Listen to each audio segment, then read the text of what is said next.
Praise the Lord. Hello everyone. இன்றைக்கான வேத தியான வசனம் சங்கீதம் 91 அதிகாரம் 10 வசனம். ஆகையால் பொல்லாப்பு உனக்கு நேரிடாது, வாதை உன் கூடாரத்தை அணுகாது. கர்த்தர் நம்ம இடத்துல சொல்கிற வார்த்தை என்னென்னா, நம்ம இன்றைய தினத்தில் எதிர்காலத்தை குறித்து நம்ம பயப்படுறோம். எதிர்காலத்தில் நம்ம எப்படி இருக்க போகிறோமோ, என்ன ஆக போதோ அப்படின்னு நமக்கு ஒரு பயம் இருக்குது. அதே போல் நம்ம தொழில் பண்ணணும்னு நினச்சோன்னா அதில் நமக்கு ஒரு நஷ்டம் வந்துடுமோ, இல்லை நம்ம கடனாளி ஆகிடுவோமோ அப்படின்னு அதில் ஒரு பயம் இருக்குது. மனுஷங்களை எடுத்துக்கிட்டால் உறவினர்களாக இருக்கட்டும், இல்லை நம்ம கூட பழகிற சக நண்பர்களாக இருக்கட்டும், இவங்க நிமித்தமாக நமக்கு ஒரு பொல்லாப்பு வந்துடுமோ இப்படின்னு அநேக காரியங்களை குறித்து நம்ம பயந்துட்டுருக்கோம்.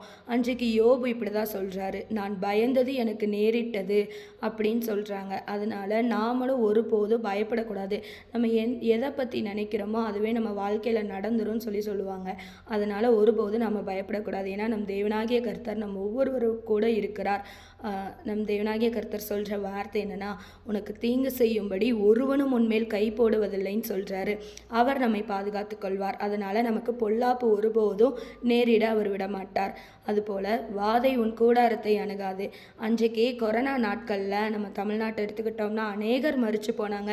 ஏன் நம்ம வீட்டு பக்கத்தில் உள்ளவங்க, நம்மளோட சொந்தக்காரங்க அப்படின்னு நிறையா பேர் மரித்து போனாங்க. ஆனால் நம் தேவனாகிய கர்த்தர் நம்மை அந்த வாதையிலிருந்து பாதுகாத்து இதுவரையும் நம்மையும் நம் குடும்பத்தையும் பாதுகாத்து வருகிறார்.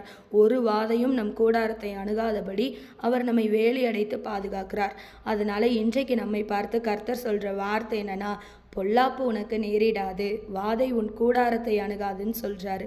ஏன்னா அவர் நம்மை பறந்து காக்கிற பட்சியை போல நம்மேல் ஆதரவாக இருக்கிற தேவன்.